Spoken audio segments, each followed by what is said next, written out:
humanitarian law. The United Nations stands ready to support any and all efforts toward a peaceful resolution. But peace cannot be imposed. It must be chosen. Madam President, we face a stark choice. One path leads to wider war, deeper human suffering, and serious damage to the international order. The other leads to de-escalation, diplomacy, and dialogue.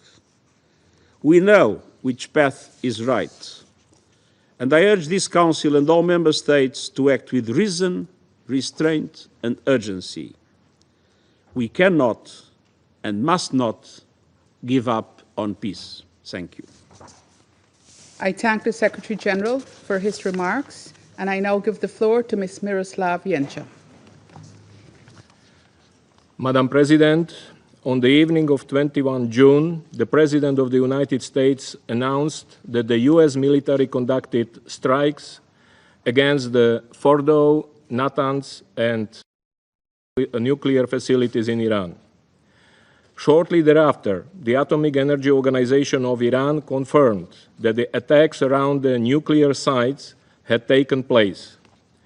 Iranian state media indicated the 3 sites had been evacuated and the highly enriched uranium stockpile transferred in advance.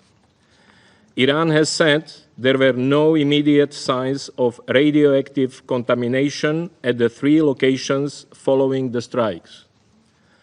The Crisis Management Bureau of COM, where Fordow is located, stated that the perimeter of the Fordow nuclear site had been targeted. Iranian state media said only 2 tunnels for entry and exit were destroyed at Fordow. Preliminary open-source satellite imagery shows damage at various points at the facility. I urge Iran to allow IAEA inspectors access to the sites to conduct damage assessments as soon as safety conditions allow. I also note that this Council will shortly hear from IAEA Director General Grossi. The latest development must be viewed with the utmost seriousness. It marks a dangerous escalation in a conflict that has already devastated many lives in both countries, in a region on the edge. It is a direct threat to international peace and security. Madam President, Under-Secretary General Di Carlo told this Council only 2 days ago that we were teetering on the edge of a full-blown conflict. I fear we are now in that dangerous moment. Meanwhile, the hostilities between Israel and Iran continue and are now in their 10th day. Hours after the US strikes, the Islamic Revolutionary Guard Corps, IRGC, said it had launched some 40 missiles at Israel. Israeli authorities reported that more than 85 people were injured in the barrage, and numerous structures in Tel Aviv and its southern suburbs sustained heavy damage, including many residential buildings and an elder care home. Israel also said it had launched a series of strikes against military targets in Iran, including in Tehran, Tabriz, and Yazd. The Israel Defense Forces, IDF, said 30 fighter jets had struck dozens of military targets across Iran. Iranian media reported several civilian fatalities, including children, and damage to homes and other civilian infrastructure. Earlier, on 21st June, Israel attacked for a second time since 13 June the Isfahan nuclear complex, hitting 6 buildings. According to Iran's Ministry of Health, as of 21st June, 430 people have been killed and more than 3,500 others injured due to Israeli strikes across Iran. Most have been civilians. According to Israeli authorities, 25 Israelis have been killed and 1,300 more have been injured since the beginning of exchanges with Iran.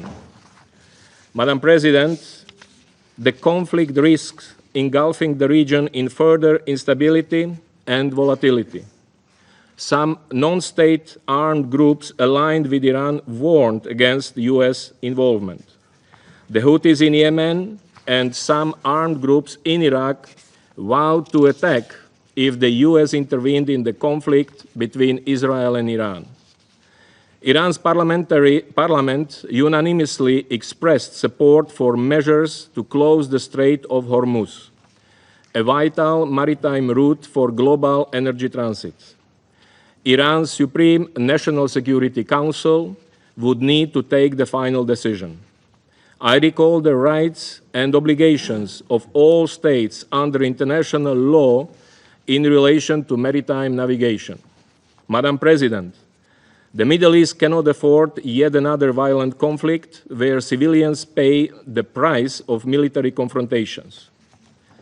And the world will also not be spared from the ramifications of this dangerous conflict.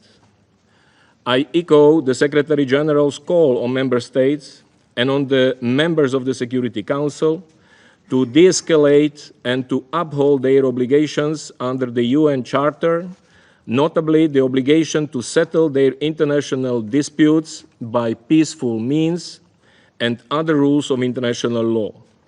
All states must live up to their nuclear commitments. All parties to the conflict must also comply with the relevant rules of international humanitarian law in the conduct of their military operations. There is no military solution to this conflict. We need diplomacy, de-escalation, and confidence building now. Thank you, Madam President. Thank Mr. Yencha for his briefing, and I now give the floor to Mr. Rafael Mariano Grossi. Thank you very much, Madam President. I would like to thank the Secretary General for his permanent support to the IAEA and myself in the discharge of my duties. I also like to thank the Assistant Secretary General for his intervention right now. I have convened a special session of the Board of Governors of the IAEA tomorrow morning in Vienna to continue the consideration of this issue that this body has started today, or has continued today, rather. Secretary General, Madam President, dear permanent representatives, colleagues, the nuclear non-proliferation regime that has underpinned international security for more than half a century is on the line. The dramatic events in Iran have become even more serious with last night's bombardments and the potential widening of the conflict. We have a window of opportunity to return to dialogue and diplomacy. If that window closes, violence and destruction could reach unthinkable levels, and the global non-proliferation regime, as we know it, could crumble and fall. Iran, Israel, Iran, the Middle East need peace. And there is a path for diplomacy. We must return, as the Secretary General just said, to the negotiating table and allow the IAEA inspectors, the guardians of the NPT, to go back to Iran's nuclear sites and account for the stockpiles of uranium, including, most importantly, the 400 kilograms of enriched uranium at 60%. Any agreement, ladies and gentlemen, any arrangement will have as a prerequisite the establishment of the facts on the ground. This can be done only through IAEA inspections. IAEA inspectors are in Iran, and they must do their job. This will require a cessation of hostilities so that Iran can let the teams into the sites under the necessary safety and security conditions.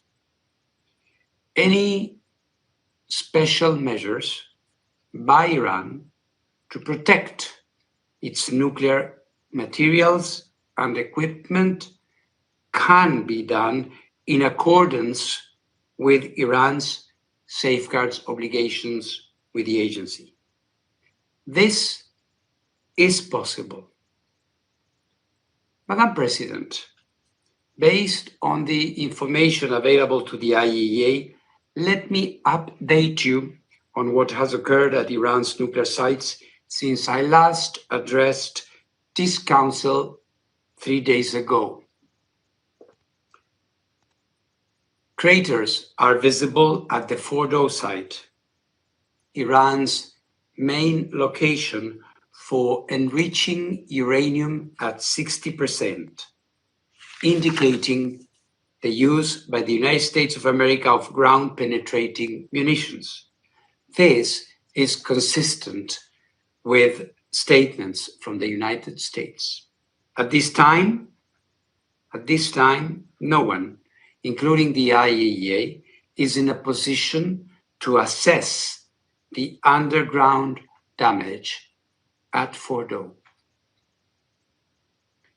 At the Isfahan nuclear site, additional buildings were hit overnight, with the US confirming their use of cruise missiles. Affected buildings include some related to uranium conversion process. Also, at this site, entrances to tunnels used for the storage of enriched material appear to have been hit. At the Natanz enrichment site, the fuel enrichment plant has been hit again, with the US confirming that it used ground-penetrating munitions.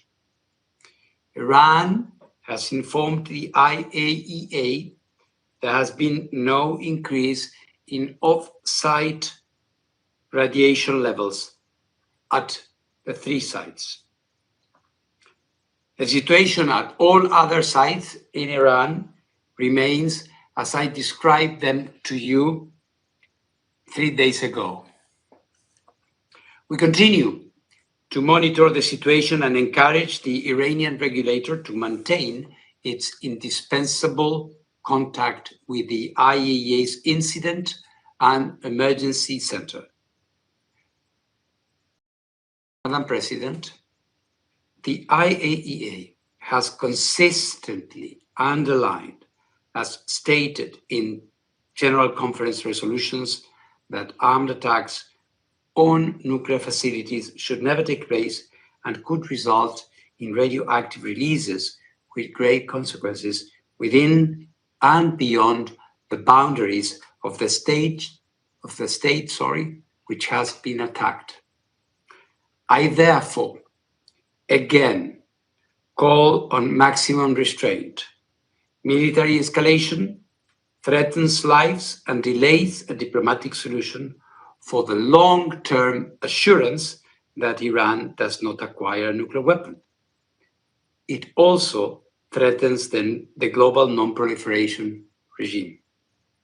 As I stated 3 days ago and before, I am ready to travel immediately and to engage with all relevant parties to help ensure the protection of nuclear facilities and the continued peaceful uses of nuclear technology in accordance with the agency's mandate. With your support,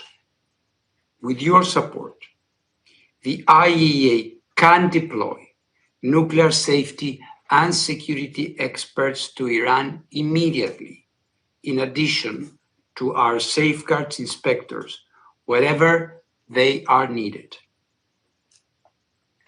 Madam President, there is arguably no more important and universally supported endeavor than ensuring that we use the enormous power of the atom for good rather than destruction.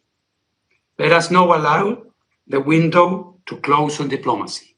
Let us not allow the non-proliferation regime to fail.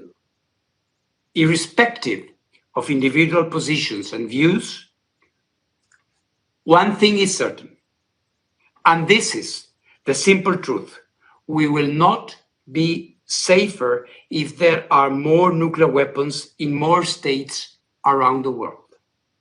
The IAEA is ready to do its part to bring this military confrontation to an end. Thank you very much.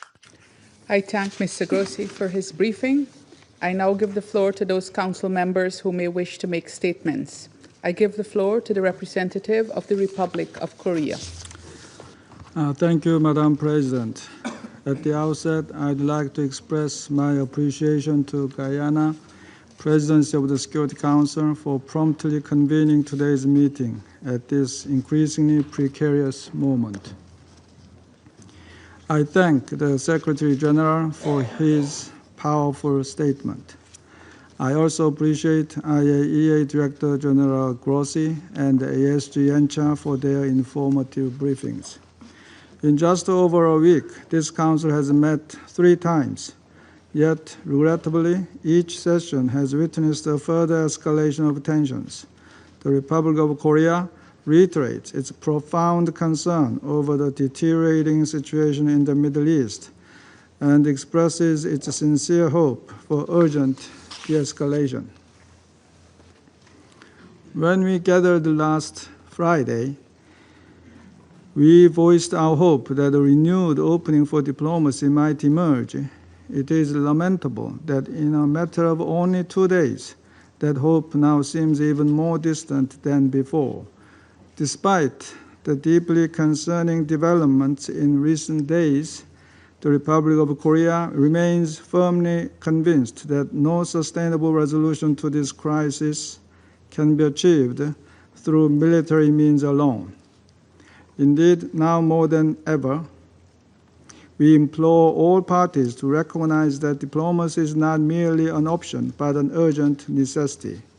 We call on all sides to exercise maximum restraint and to commit in earnest to restoring dialogue and engaging in reinvigorated diplomatic efforts. Madam President, at this perilous moment, it is vital to prevent a further downward spiral.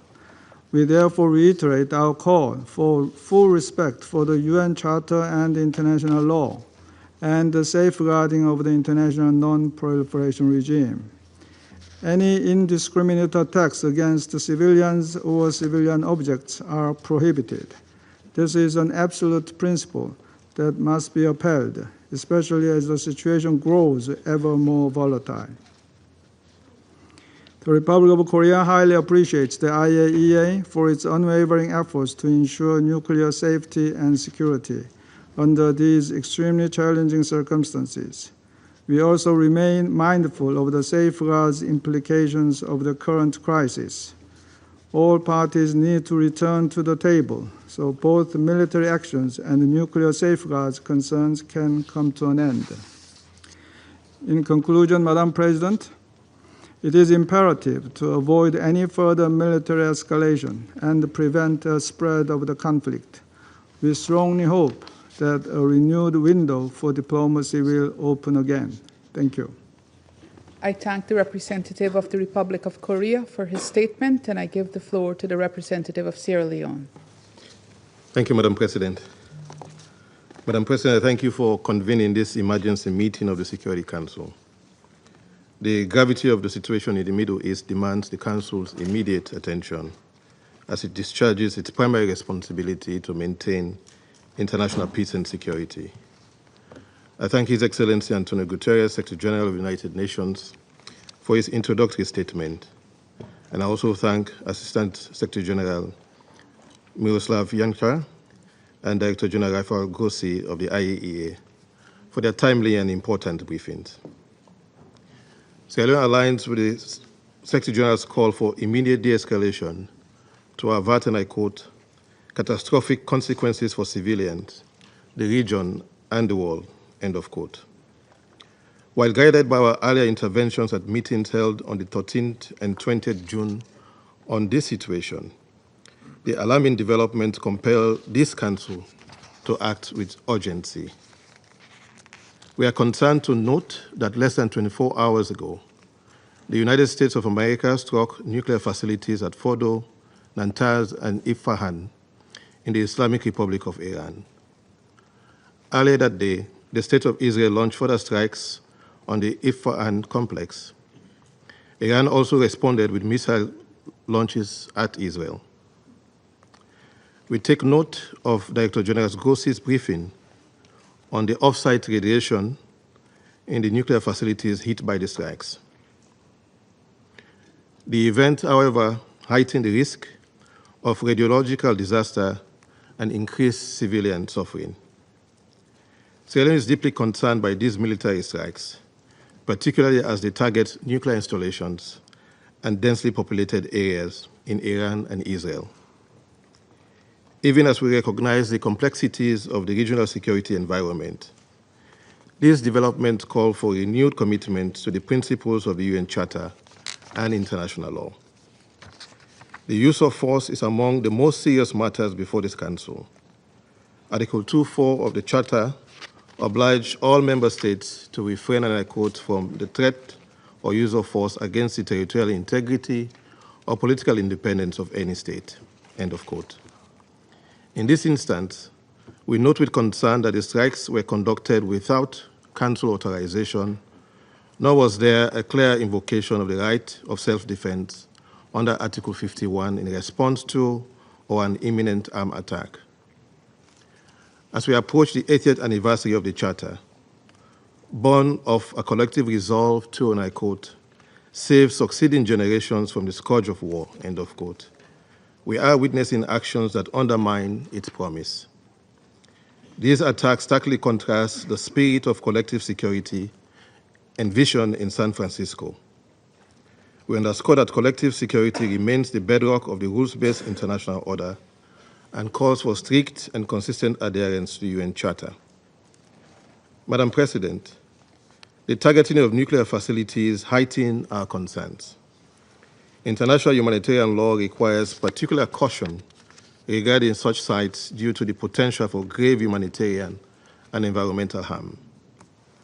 The IAEA has repeatedly affirmed that attacks or threats against nuclear facilities devoted to peaceful purposes violates the Charter, the IAEA statute, and international law. We therefore stress the critical importance of upholding the Treaty on the Non-Proliferation of Nuclear Weapons, the cornerstone of the global non-proliferation and disarmament architecture. The NPT prevents nuclear weapons proliferation and provides a framework for addressing concerns related to peaceful nuclear energy. Actions outside this framework risk undermining the treaty's authority and effectiveness.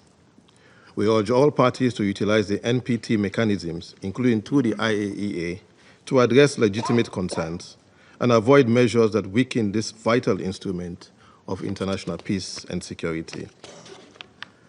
Madam President, we have taken note of Iran's recent letter of 21st June 2025, Israel's communication citing self-defense, and a joint letter from France, Germany, and the United Kingdom. These underline the mounting claims and counterclaims, reinforcing this Council's duty to uphold the Charter. In this regard, Sierra Leone therefore advances the following point. First, we call for an immediate comprehensive ceasefire. Continued hostilities risk igniting a wider regional conflict, destabilizing maritime routes, and uncertain fragile energy markets. There is no military solution.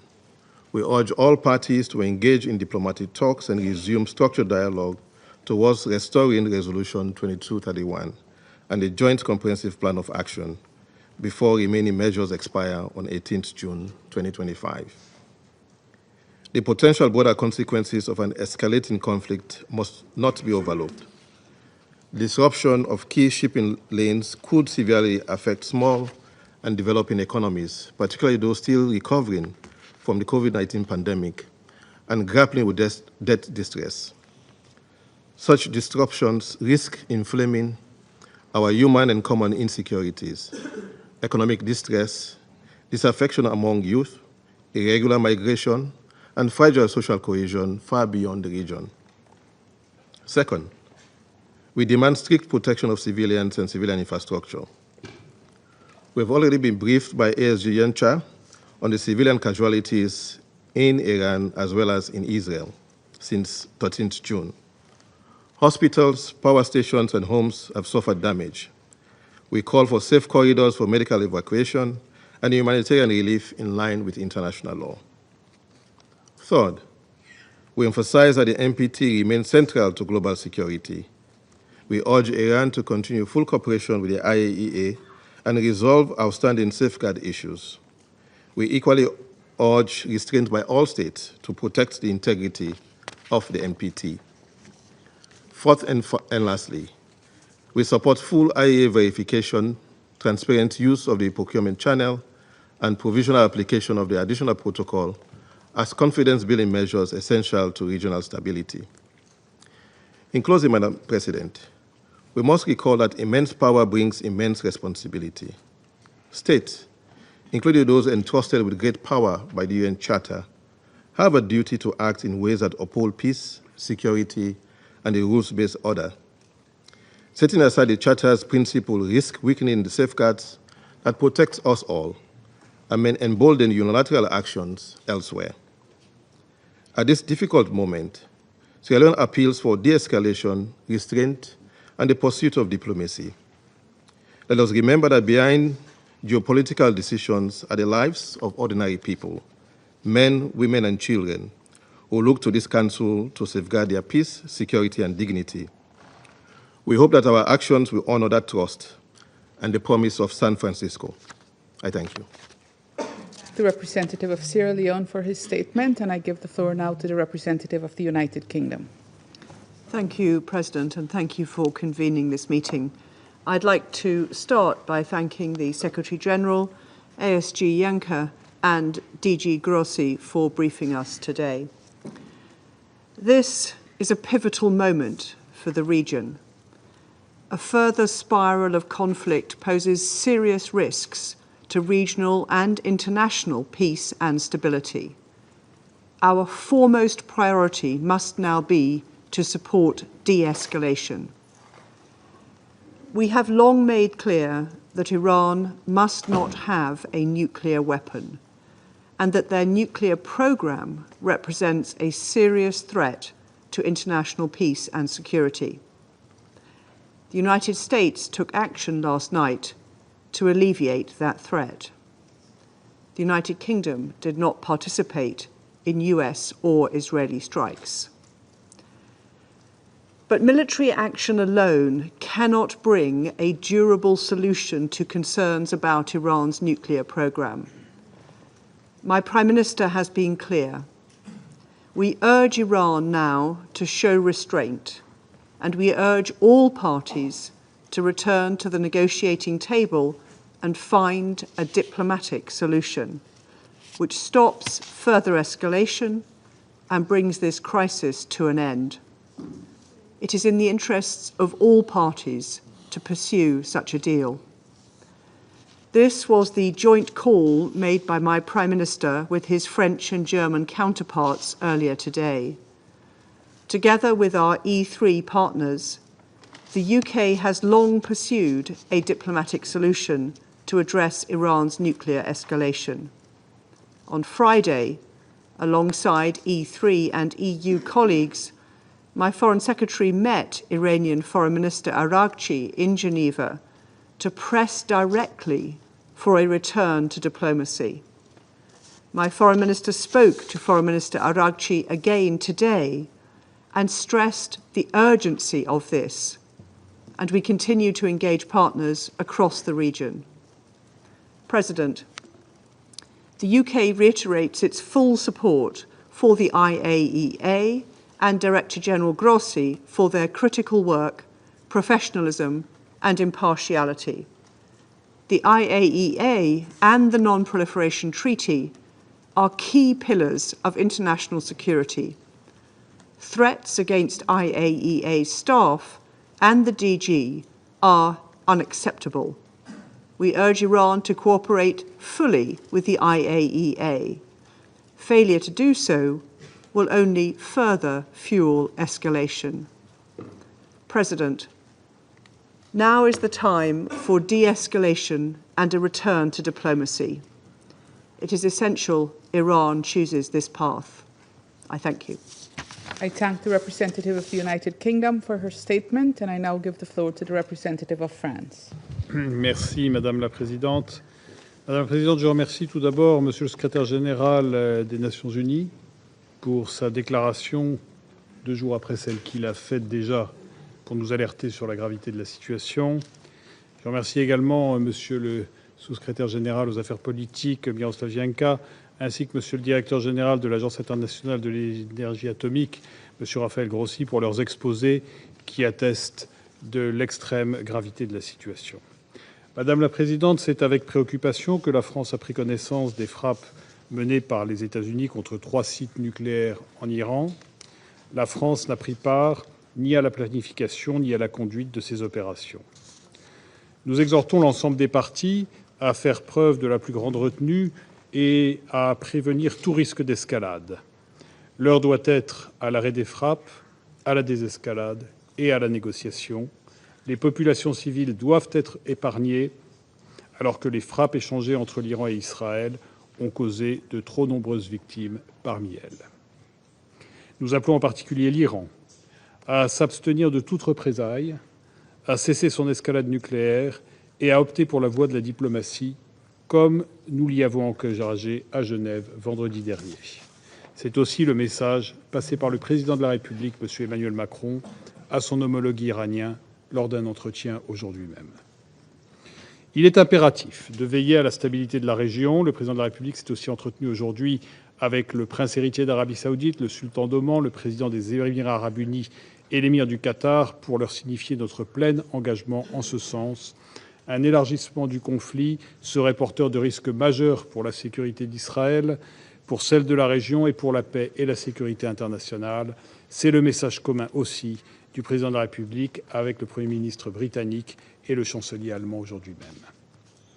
Nous avons pris note des déclarations de l'Agence internationale de l'énergie atomique selon lesquelles aucune augmentation des niveaux de radioactivité n'aurait été relevée aux abords des sites frappés.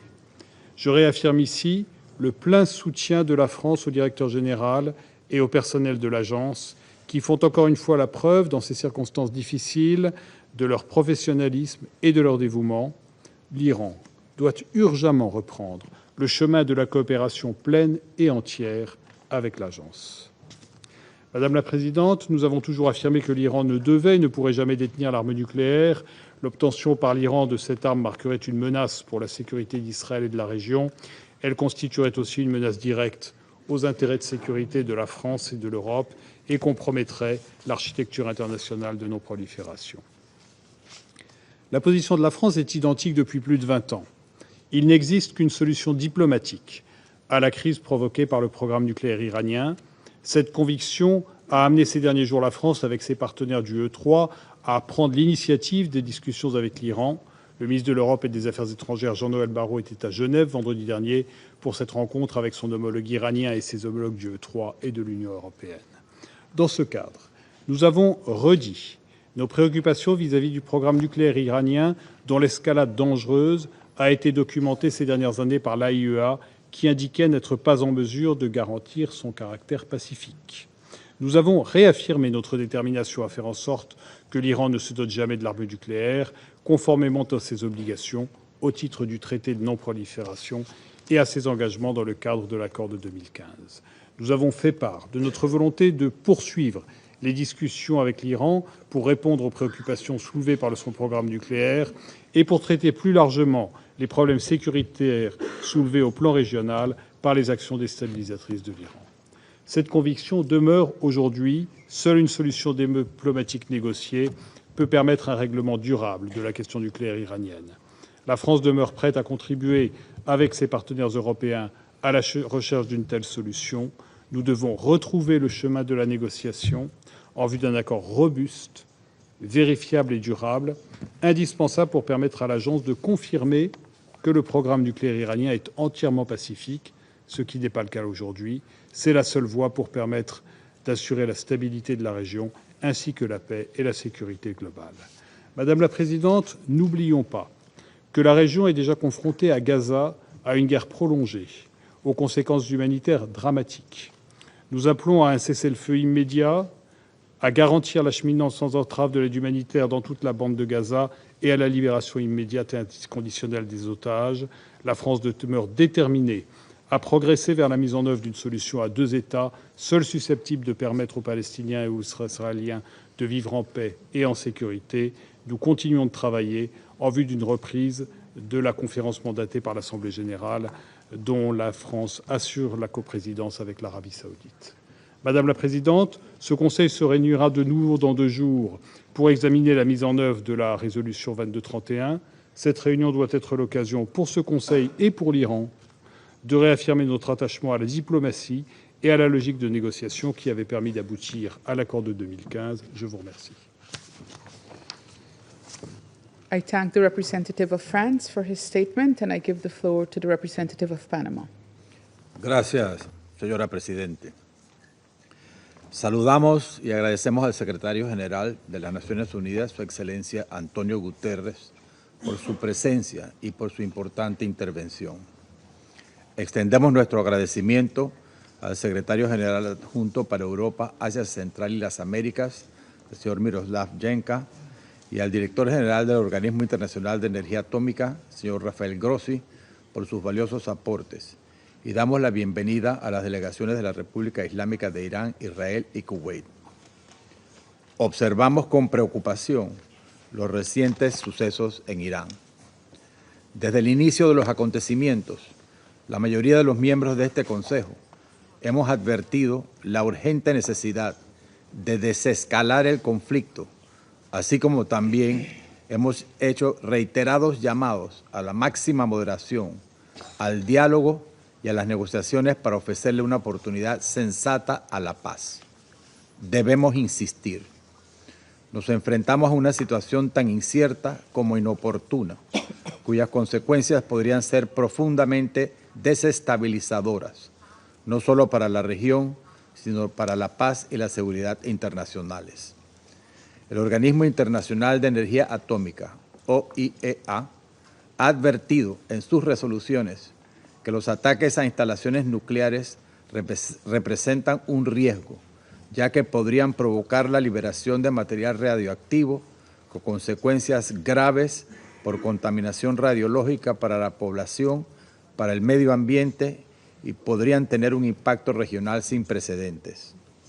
Afortunadamente, hasta el momento, los hechos recientes no han registrado elevaciones en los niveles de radiación y no se espera que haya consecuencias para la salud de las personas ni para el medio ambiente fuera de los sitios afectados, de acuerdo con lo señalado por Irán. Por su parte, el Organismo Internacional de Energía Atómica ha informado que continuará monitoreando y evaluando esa situación en Irán. Reconocemos su responsable gestión.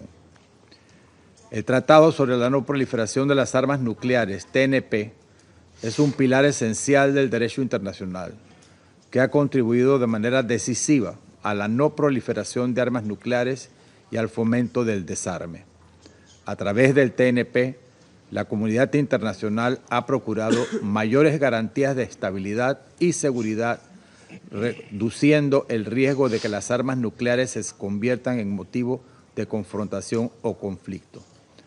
Reconocemos que la desconfianza es un factor agravante en esta situación. Sin embargo, esperamos que aún pueda existir algún espacio para el diálogo y que este Consejo puede desempeñar un papel constructivo para fomentarlo. Para lograrlo, todos debemos, desde nuestras perspectivas, exhortar a las partes a encontrar una solución que evite que las poblaciones civiles se conviertan en víctimas de un conflicto aún mayor. Señora Presidente, Panamá, país pequeño, pero dueño responsable de un canal interoceánico estratégico, siempre apelará al derecho internacional como vía para dirimir controversias internacionales que podrían tener repercusiones a nivel global.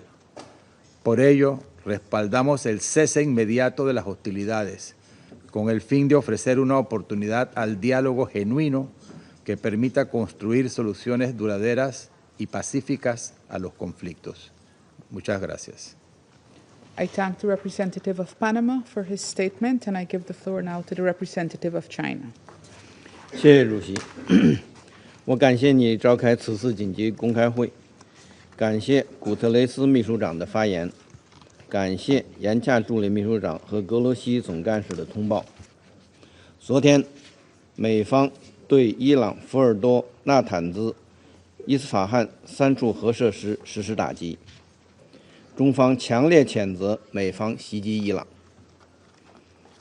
攻击接受国际原子能机构保障监督的核设施。美方此举严重违反联合国宪章宗旨和原则以及国际法，侵犯伊朗的主权、安全和领土完整，加剧中东紧张局势，严重冲击国际核不扩散体系。国际社会必须主持正义，为推动局势降温、恢复和平稳定做出切实努力。我愿做4点呼吁。第一，我们呼吁立即停火止战。当前中东局势骤然紧张，中方对事态可能走向失控深感担忧。冲突当事方，尤其是以色列，应当立即停火，防止局势轮番升级，坚决避免战争外溢。有关各方应当遵守国际法，克制武力冲动，避免激化矛盾，火上浇油。第二，我们呼吁切实保障平民安全。一切冲突的最终受害者都是广大无辜民众。中方对冲突导致大量平民伤亡深感痛心，平民和民用设施不能成为军事行动的目标。国际人道法的底线不可突破，冲突当事方应以地区国家民众的利益和福祉为重，坚决避免殃及无辜平民，避免攻击民用设施。第三，我们呼吁坚持对话谈判。武力换不来中东的和平，对话谈判才是根本出路。当前，伊朗核问题的外交手段并未穷尽，和平解决仍有希望。要坚持政治解决伊朗核问题的大方向不动摇，坚持通过对话谈判推动伊朗核问题重回政治解决轨道，达成各方均可接受的协议。第四，我们呼吁安理会尽快采取行动。安理会对维护国际和平与安全负有首要责任。面对重大危机，不能无所作为。俄罗斯、中国、巴基斯坦已经提出一项安理会决议草案，呼吁立即无条件停火，保护平民，遵守国际法，开展对话谈判。我们期待安理会成员展现责任担当，共同支持该决议草案，推动安理会为维护国际和平与安全履责尽职。中方愿同国际社会一道，凝聚合力，主持公道，为恢复中东地区和平稳定做出不懈努力。谢谢主席。I thank the representative of China for his statement, and I now give the floor to the representative of Greece. Thank you, Madam President. Let me start by thanking the Secretary General for his introductory remarks, as well as Assistant Secretary General Genscher and Director General Grossi for the informative and timely briefings. Madam President, this is the third time in 10 days that this Council has been convened in an emergency meeting, and rightfully so. The situation is now more dangerous than at any point since June 13th. What the Secretary General referred to as a defining moment for our collective future has now become a reality. We have taken note of the military action against nuclear-related sites in Iran and are monitoring with concern the evolving situation very closely. Madam President, allow me to raise the following 3 points. First, we reiterate our call upon all parties to show restraint. There is no need for more violence, especially given the potential grave consequences. It is critical for the IAEA inspectors to be able to resume their activity, a check on the status of the stockpiles of the enriched uranium, as well as of the remaining enriching capabilities of Iran. This is essential as the global non-proliferation architecture and regional and potentially global security come under intense stress. Second, I must reiterate a strong concern over the nuclear program of Iran, which should never be allowed to have nuclear weapons. We have time and again warned against non-compliance with the legally binding safeguards and JCPOA obligation. Against this background, Israel has the right to protect itself and live in peace and security with its neighbors. We can argue in this chamber, and so many times we have done, on whether Iran's nuclear program was exclusively peaceful or not. However, whatever the case may be, such high levels of enriched uranium in a region as volatile as the Middle East cannot but generate extreme uncertainty and instability. Third, it is of critical importance to ensure that civilians on all sides are protected. Last but not least, we take note with profound relief of DG Gross's remarks that as of this time, we do not expect that there will be any health consequences for people or the environment outside the targeted sites. Madam President, in closing, allow me to highlight, in no uncertain terms, the value of de-escalation as a first step towards sustainable peace. The international community and countries with influence must step in and offer a diplomatic way out, which must include the necessary security assurances. Involved parties need to act in full compliance with the UN Charter, international law, and international humanitarian law. Echoing the ancient virtue of sophrosine, self-restraint, we urge all parties to exercise the utmost moderation and engage in dialogue and diplomacy. I thank you. I thank the representative of Greece for his statement, and I give the floor now to the representative of Denmark. Thank you, Madam President. And I also thank the Secretary General for his presence and remarks, and Assistant Secretary Jenka and Director General Grossi for their briefings and updates. Madam President, we are meeting again today as the situation in the Middle East continues to escalate. Attacks between Israel and Iran have continued since our last meeting on Friday. Civilian casualties and widespread suffering continue to rise on both sides. Last night, a targeted operation was carried out by the United States against 3 nuclear facilities in Iran. The continued escalation in the Middle East is a cause for great concern and poses a grave risk to international peace and security. Madam President, Denmark urges all parties to abide by the obligations under the UN Charter and international law. All parties must ensure protections of civilians and civilian infrastructure in line with international humanitarian law. Furthermore, and keeping in mind the words of Director General Grossi 2 days ago to this Council, all actions should be taken and the necessary restraint shown to reduce the risk of nuclear accidents, which could have devastating effects for the civilian population and the environment. Madam President, Denmark has persistently underlined that Iran must never acquire a nuclear weapon. That would be a serious threat to regional and global security. We have repeatedly expressed our concerns about Iran's accelerating nuclear trajectory and the fact that the IAEA is unable to assure that the Iranian nuclear program is exclusively peaceful. We welcome that the IAEA continues to monitor the situation and provide information on the nuclear safety and security implications.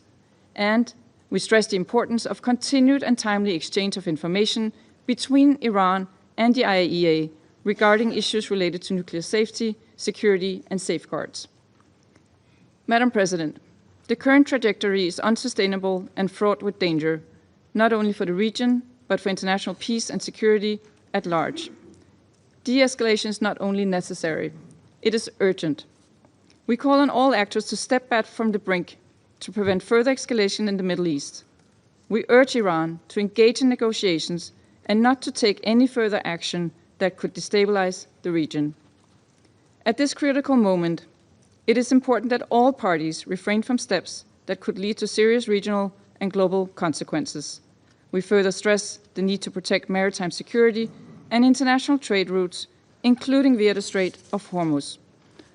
Madam President, in closing, now is the time to return to negotiations in order to reach a diplomatic solution. We call on all parties to exercise the utmost restraint and to engage in a diplomatic negotiated solution, which is the only viable path towards lasting peace in the region and beyond. Denmark stands ready to work with all parties to that effect. I thank you. I thank the representative of Denmark for her statement, and I give the floor to the representative of the Russian Federation. Госпожа председатель, признательна Гаянскому председательству за оперативный созыв сегодняшнего заседания Совета Безопасности ООН в связи с крайне опасным развитием ситуации на Ближнем Востоке, которые еще более усугубили ночные удары Соединенных Штатов по иранским объектам. Благодарим генерального секретаря ООН за его вступительное слово, а также Мирослава Янчуге и Рафаэля Гросси за их брифинги. Россия самым решительным образом осуждает безответственные, опасные и провокационные действия, совершенные Соединенными Штатами Америки против Исламской Республики Иран, суверенного государства, члена Организации Объединенных Наций. Как известно, в ранние утренние часы 22 июня ВВС США в полном взаимодействии и координации с авиацией Израиля, которая уже более недели в нарушении базовых принципов международного права осуществляет массированные удары по гражданским объектам и инфраструктуре Ирана, нанесли неспровоцированные ракетно-бомбовые удары по 3 ядерным объектам Исламской Республики Иран, находящимся под гарантиями МАГАТЭ – Фордо, Натанзу и Исфахана. Таким образом, Вашингтон в очередной раз продемонстрировал полное пренебрежение к позиции международного сообщества и подтвердил, что ради интересов своего израильского союзника он готов не только закрывать глаза на убийство десятков тысяч палестинских женщин, детей и стариков, но и поставить на карту безопасность и благополучие всего человечества. Своими действиями Соединенные Штаты открыли ящик Пандоры, и никто не знает, к каким новым последствиям это может привести. Выступая в этом зале уже трижды за прошедшие 10 дней, генеральный директор МАГАТЭ Рафаэль Гросси предупреждал, что удары по объектам иранской атомной инфраструктуры могут иметь абсолютно непредсказуемые последствия и создают огромную угрозу ядерной и физической ядерной безопасности не только в Исламской Республике, но и для региона и мира в целом. Однако Вашингтон совершенно не заботит ни радиологические последствия, ни угрозы для жизни и здоровья огромного числа мирных жителей, включая женщин и детей, в регионе и за его пределами.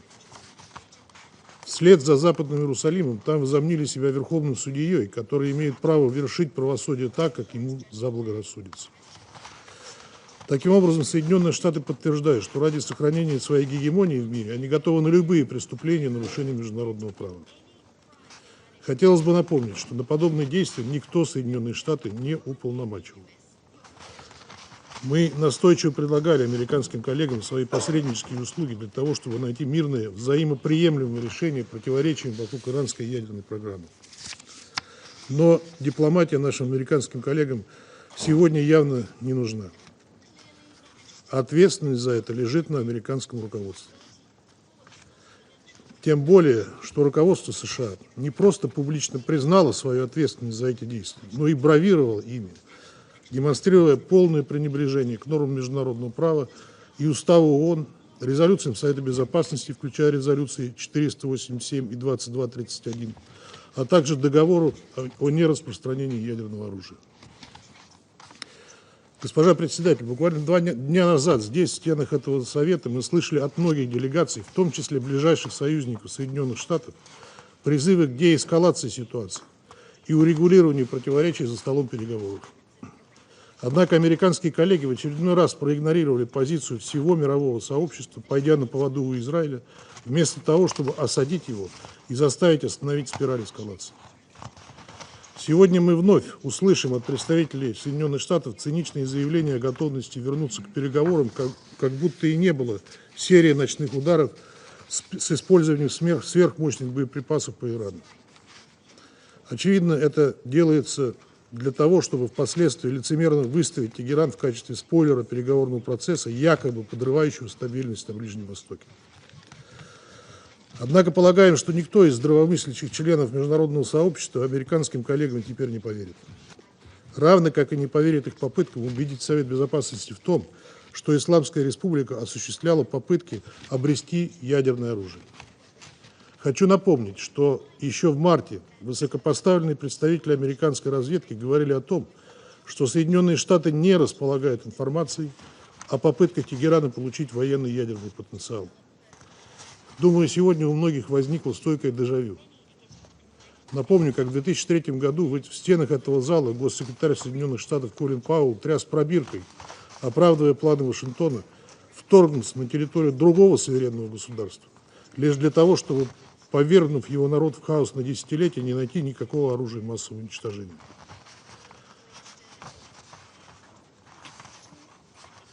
Сегодняшняя ситуация от той, по сути, ничем не отличается. Нас опять призывают поверить в сказки, чтобы вновь принести страдания миллионам людей, проживающим на Ближнем Востоке. Лишний раз убеждаются в том, что наших американских коллег история ничему не учит. Сожалеем, что сегодня некоторые из вас в этом зале не нашли и не находят смелости назвать вещи своими именами и осудить действия Вашингтона. И скажу вам, нам странно участвовать в этом театре абсурда и цинизма. Представитель Соединенного Королевства призывает Иран к сдержанности. Страну, которая подверглась неспровоцированной атаке и бомбардировке ее ядерных объектов. Как будто это Иран, а не Израиль и США обострили ситуацию до предела. К сдержанности призывают Иран и ряд других членов Совета. Мы видели много лицемерия в этом зале, но это стоит особняком.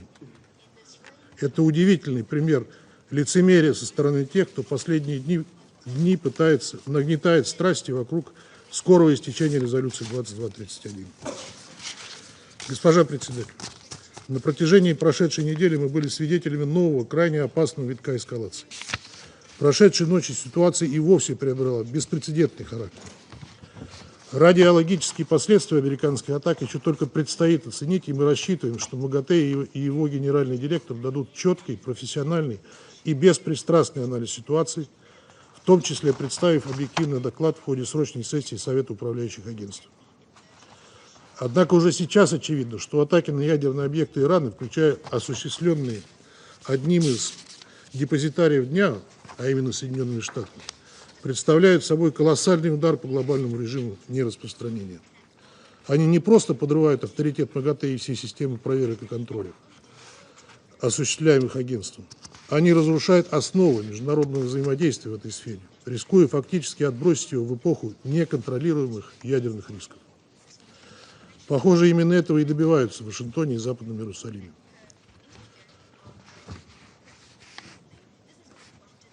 Россия, как ответственное государство и постоянный член Совета Безопасности, подобный сценарий поддержать не может. Иран, в соответствии с днем, имеет право на развитие мирной атомной программы, и США сегодня ночью фактически перечеркнули многолетние дипломатические усилия, направленные на соблюдение этого основополагающего принципа.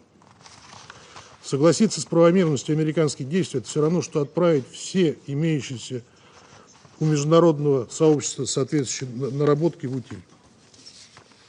И раз уж сегодня так много говорилось о важности дня и глобального режима нераспространения ядерного оружия, то хочу напомнить, что Израиль к дню так и не присоединился. Соответственно, никакой полноценной системы проверок МАГАТЭ в отношении него не применяется. Иран же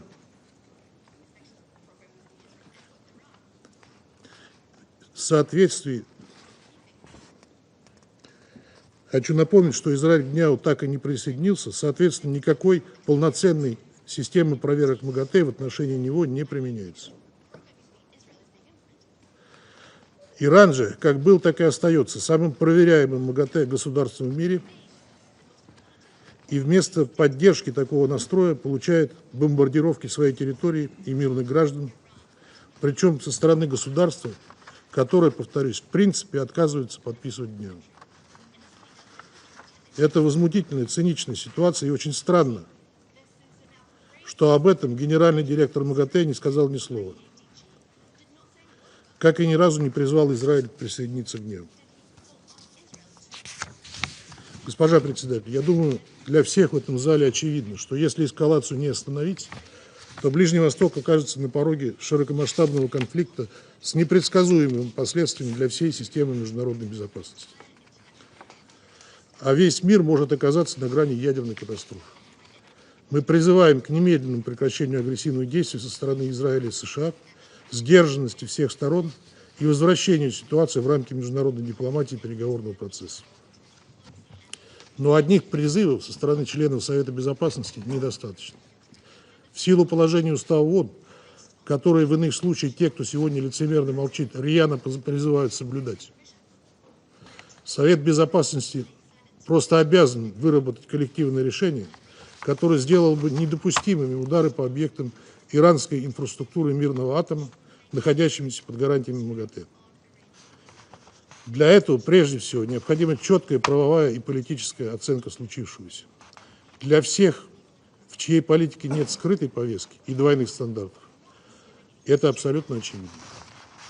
В этих целях Российская Федерация, Китай и Пакистан подготовили и распространили сегодня утром краткий и сбалансированный проект резолюции Совета Безопасности ООН с призывом к немедленному и безусловному прекращению огня и поиску дипломатического решения вокруг иранской ядерной программы.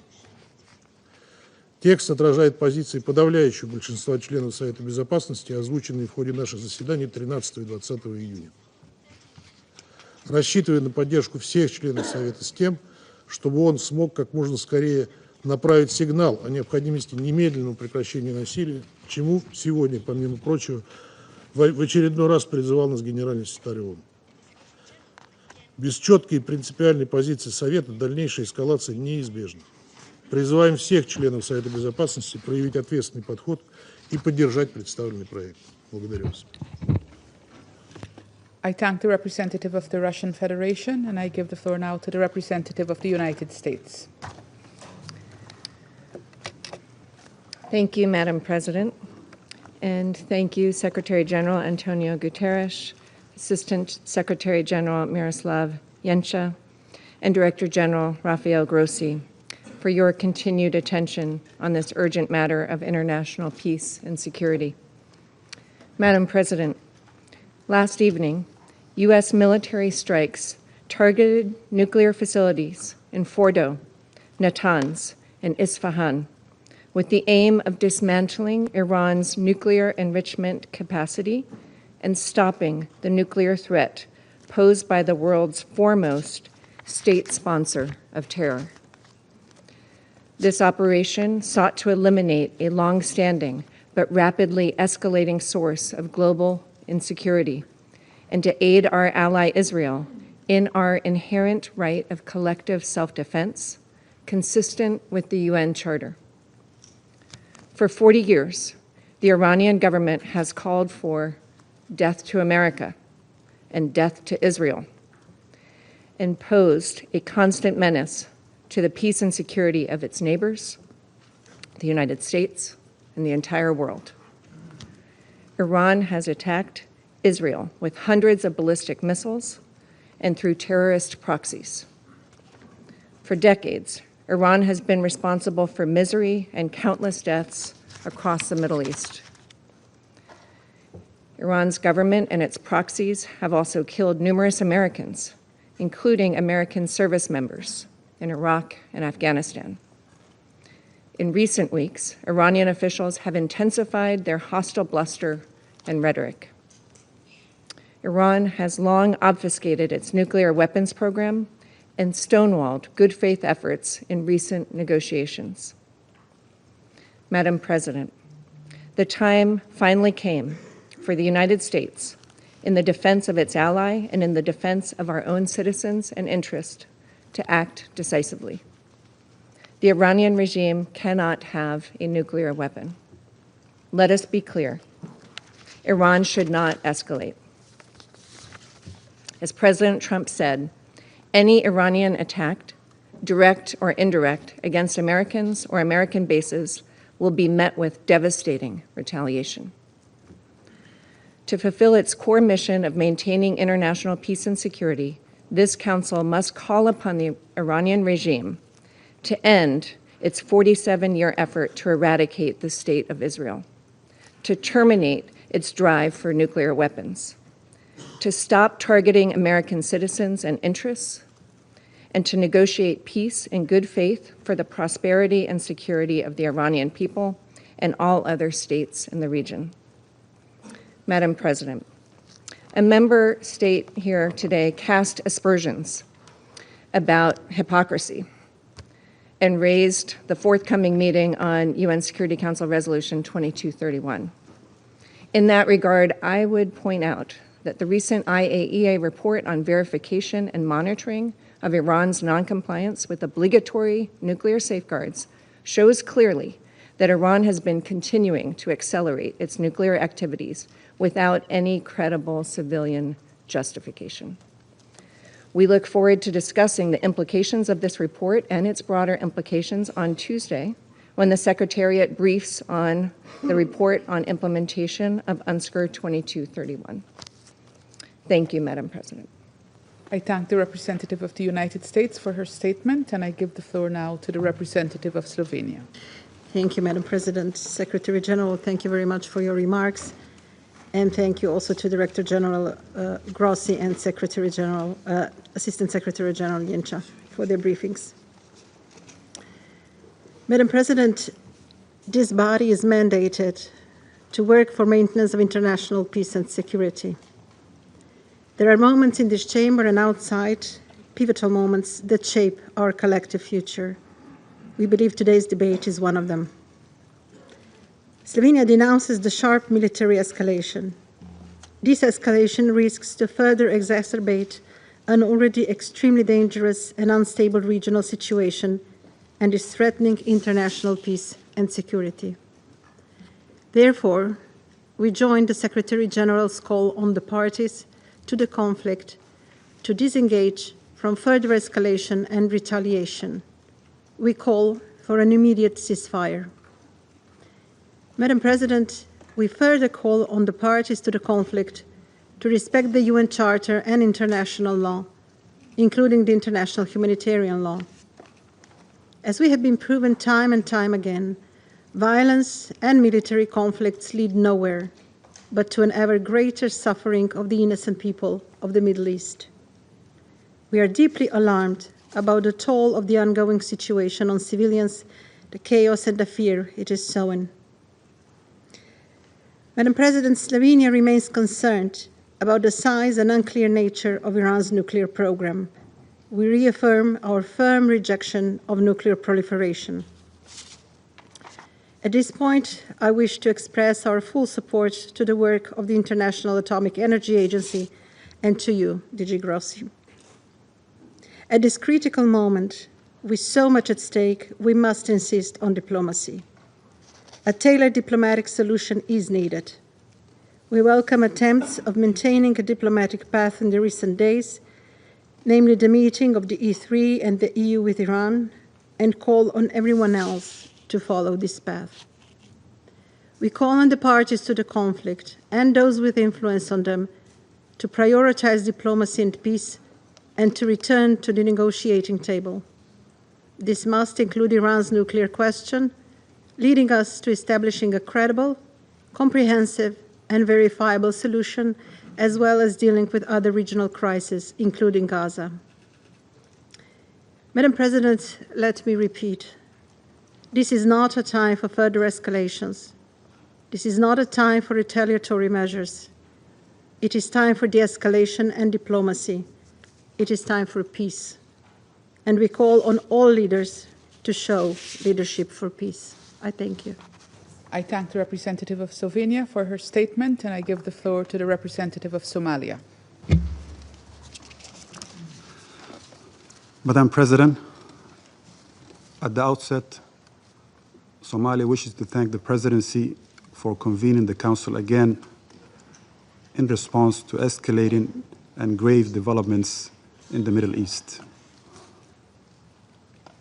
We also extend our appreciation to the Secretary General for his introductory remarks and to DG Grossi and ASG Yanka for their thorough updates on this worrying and rapidly evolving threat to international peace and security in the Middle East. The recent attacks on nuclear facilities of Fordow, Natanz, and Isfahan in Iran represent a perilous escalation that threatens to engulf the entire region in an uncontrollable cycle of violence, suffering, and destruction. Somalia condemns any acts of aggression that violate the sovereignty and territorial integrity of member states. Such actions are in clear contravention of the principles enshrined in the Charter of the United Nations, in particular Article 2, Paragraph 4, which prohibits the threat or use of force against any state. We reaffirm the importance of respecting the sovereignty and territorial integrity of the Islamic Republic of Iran. Our delegation believes that all member states share responsibility to act in accordance with these principles and commitments.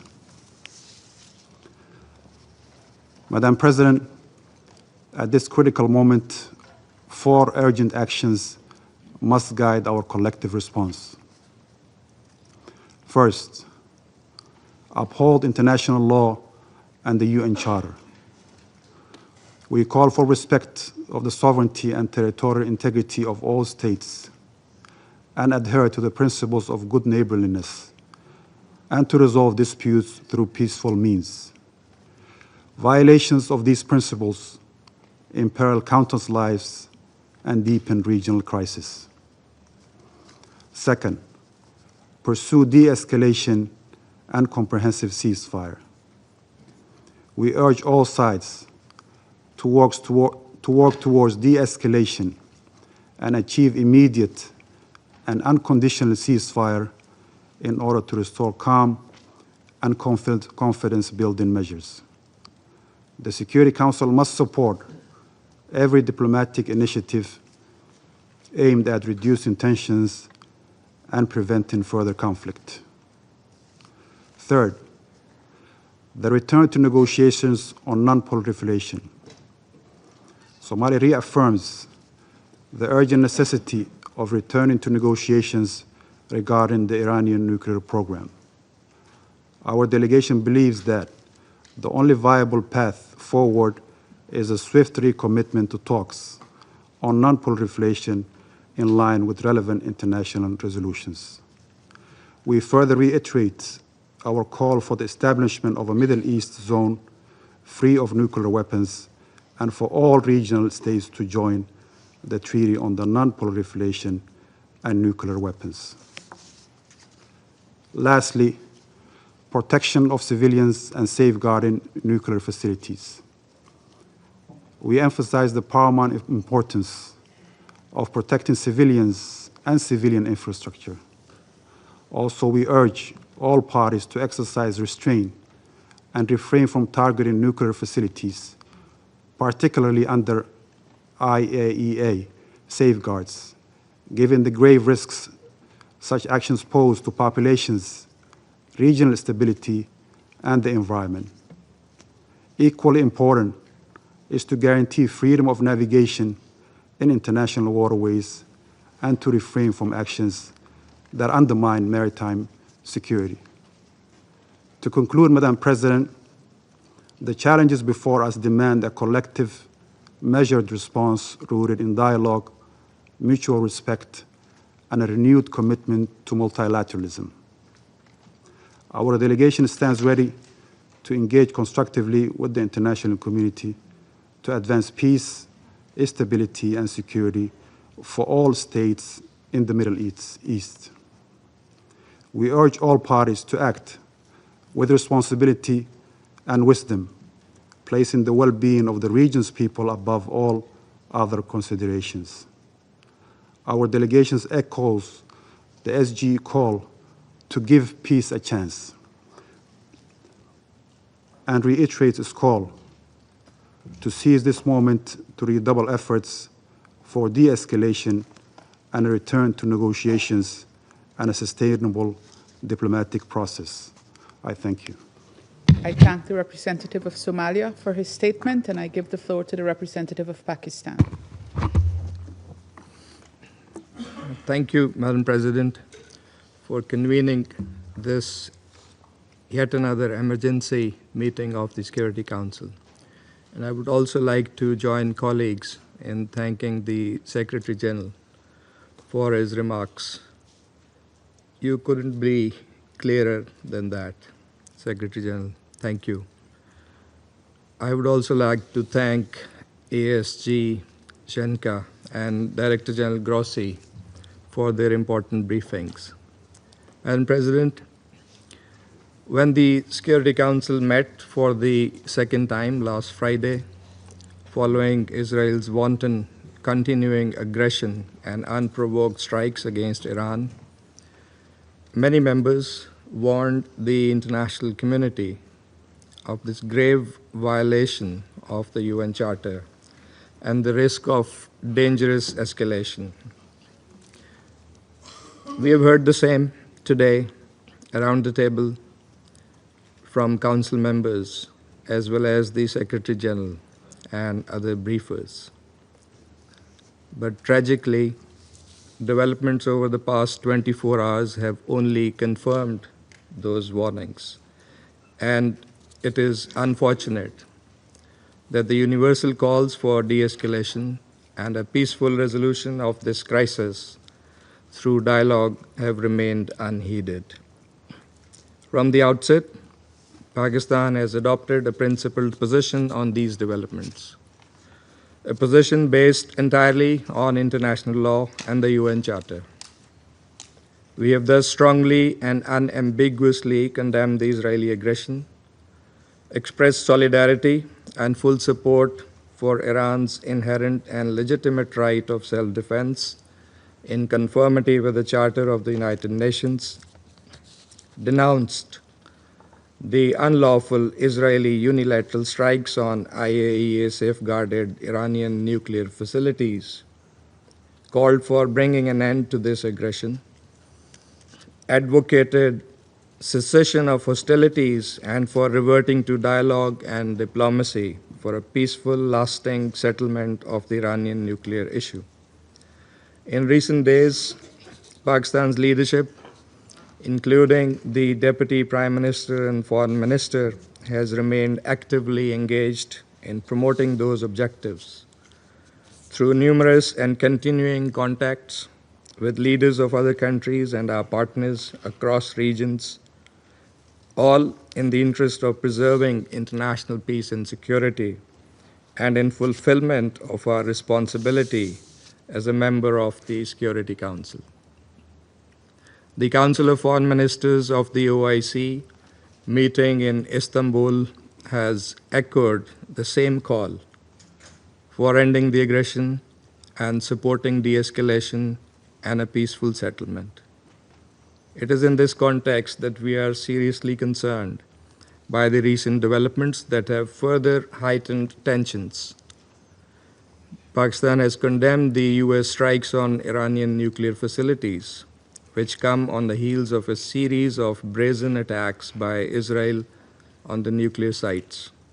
Let me recall that specific targeting of nuclear facilities under IAEA safeguards constitutes a clear breach of international law, the IAEA statute, multiple IAEA resolutions, as well as Security Council Resolution 487.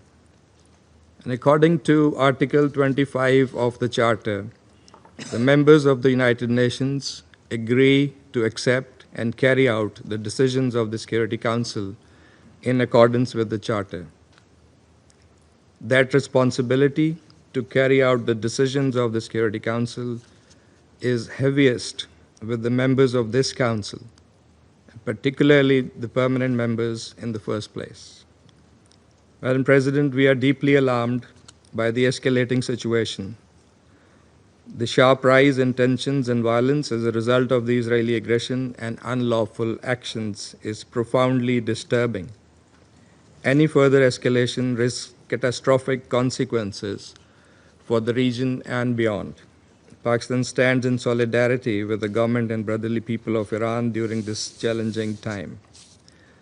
Madam President, these attacks set a dangerous precedent and pose a grave threat to the safety and security of populations across the region, and indeed the world. As the body entrusted with primary responsibility for the maintenance of international peace and security, the Security Council must act urgently and decisively. We share a collective responsibility to, first, unequivocally reject and condemn the attacks against the Islamic Republic of Iran since 13th of June, being in clear contravention of international law and the UN Charter. Threat or use of force must never be condoned.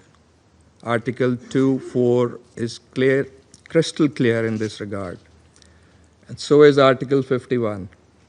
Second, denounce the attacks on IAEA safeguarded nuclear facilities, which violate Security Council and IAEA resolutions as well as international humanitarian law. Third, reaffirm the obligation to protect civilian lives and property on both sides. All parties must adhere fully to international law, particularly international humanitarian law. Fourth, call for an immediate cessation of hostilities and a complete ceasefire. Fifth, promote urgent recourse to dialogue and diplomacy consistent with the purposes and principles of the UN Charter to find a peaceful and lasting resolution to the Iranian nuclear issue. Madam President, in pursuit of these objectives, Pakistan has joined China and Russia in circulating a draft resolution. Among other things, this resolution calls for an immediate and unconditional ceasefire, urges all parties to refrain from further escalation, demands the urgent protection of civilians and civilian infrastructure, and supports a diplomatic path forward on the Iranian nuclear issue that is acceptable to all parties. And listening to similar concerns and priorities expressed by many of the Council members today, we sincerely hope that the draft resolution will receive the Council's support, enabling it to respond with unity and resolve urgently and effectively in line with the gravity of the situation. And Pakistan stands ready to engage constructively with all Council members in this regard.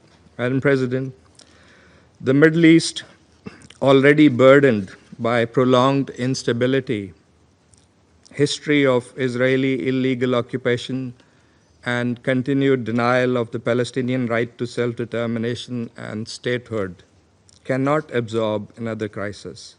We must act now to prevent the situation from spiraling further out of control. History has taught us that the use of force and unilateral military actions only deepen conflicts and entrench divisions, with tragic human and humanitarian consequences. Dialogue and diplomacy remain the only path forward. These must be pursued with seriousness and sincerity by all. I thank you. I thank the representative of Pakistan for his statement, and I give the floor to the representative of Algeria.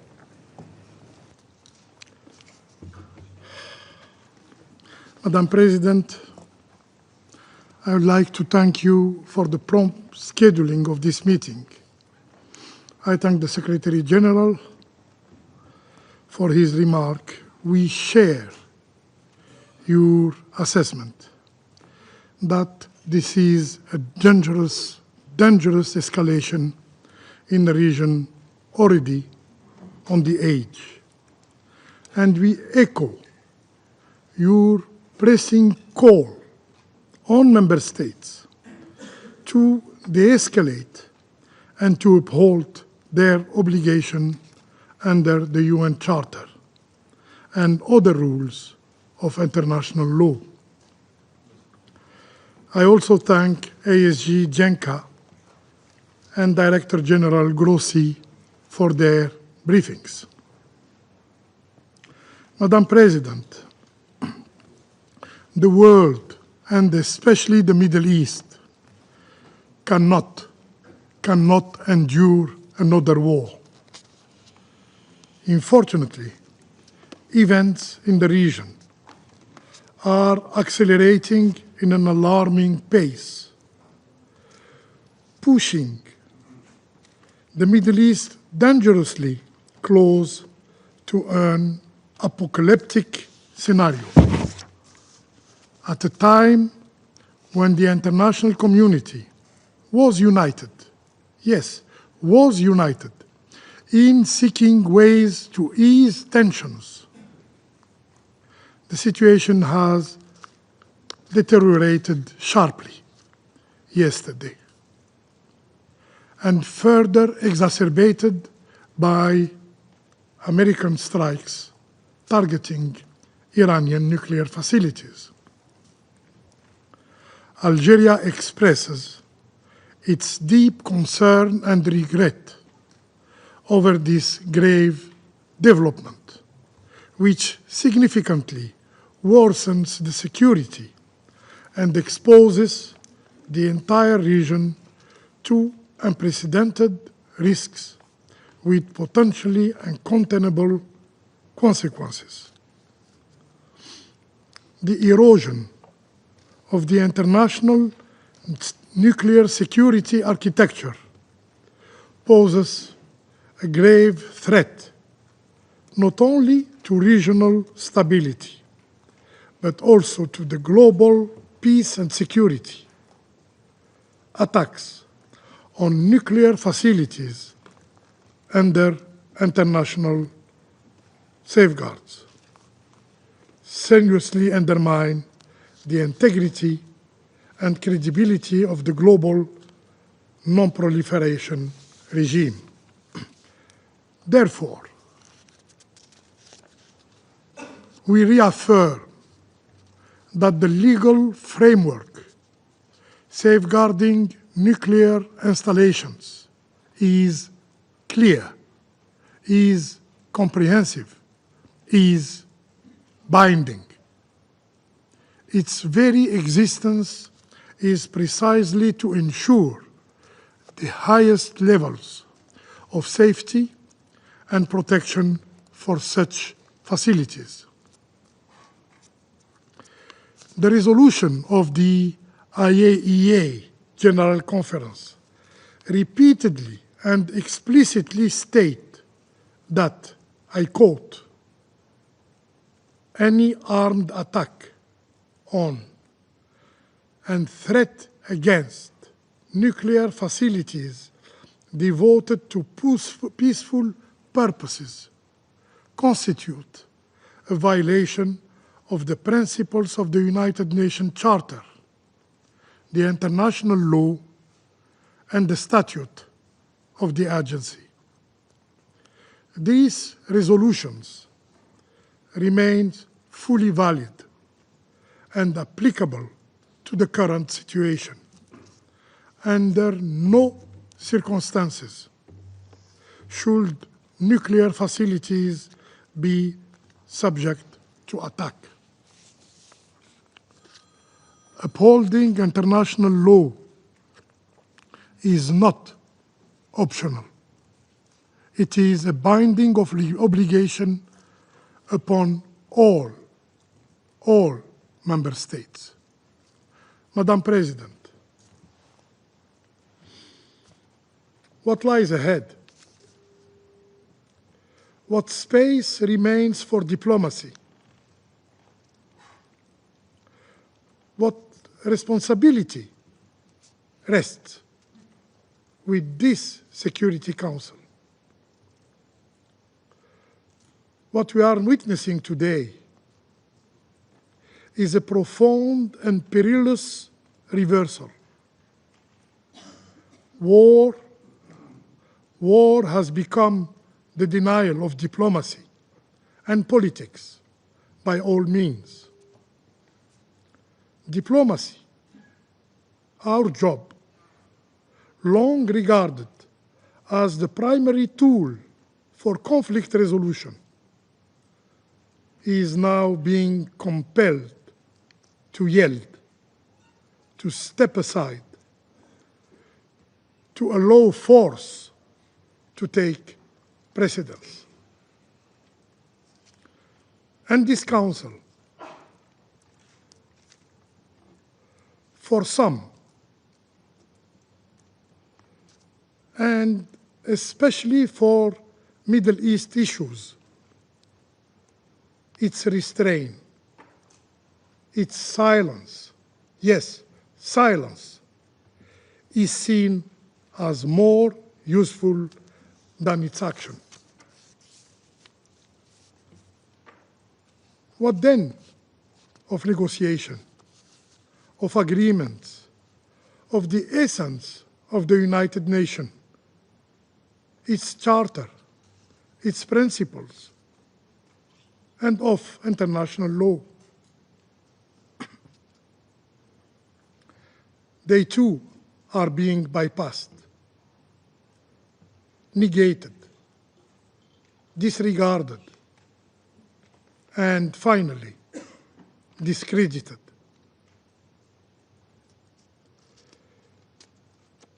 Future generations will remember not only what we said, but what we did, or what we failed to do.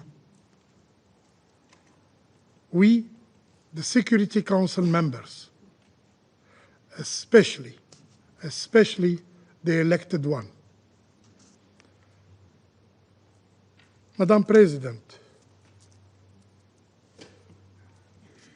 to reaffirm Algeria's position clearly,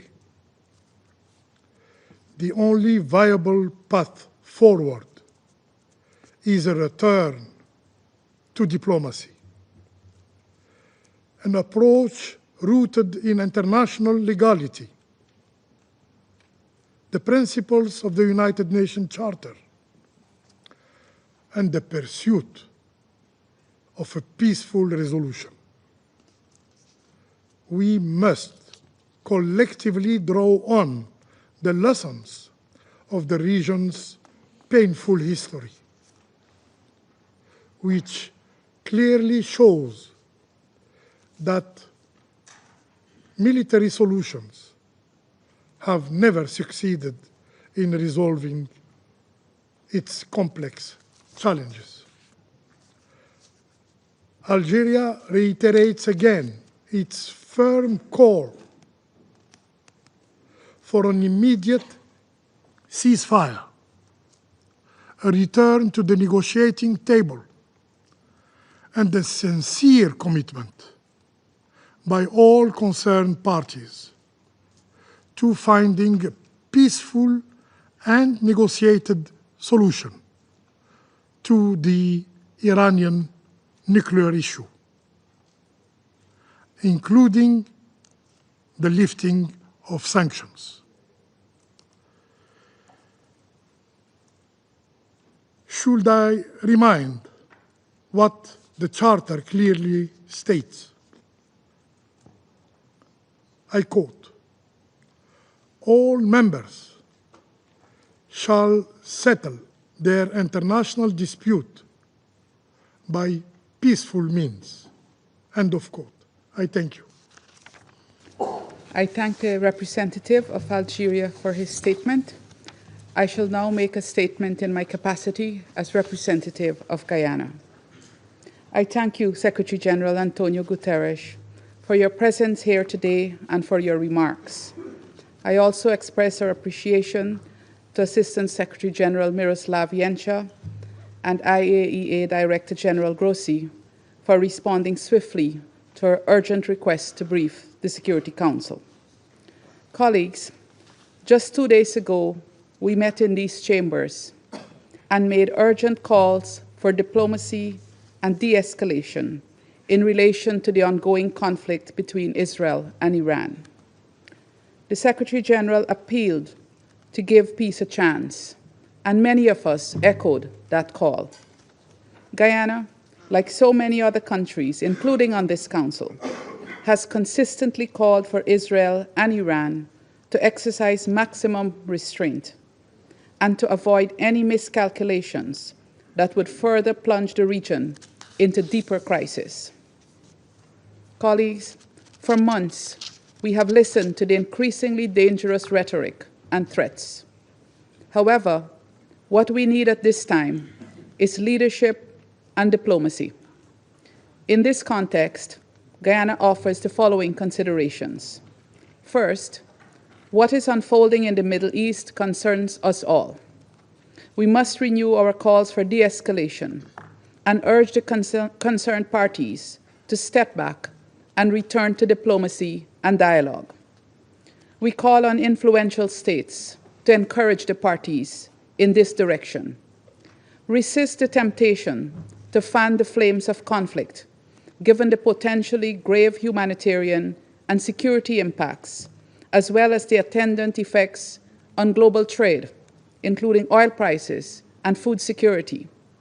Second, we urge the members of this Council to urgently address the grave threat posed by this conflict to international peace and security, to uphold their obligations under the UN Charter, and take decisive action to end the hostilities.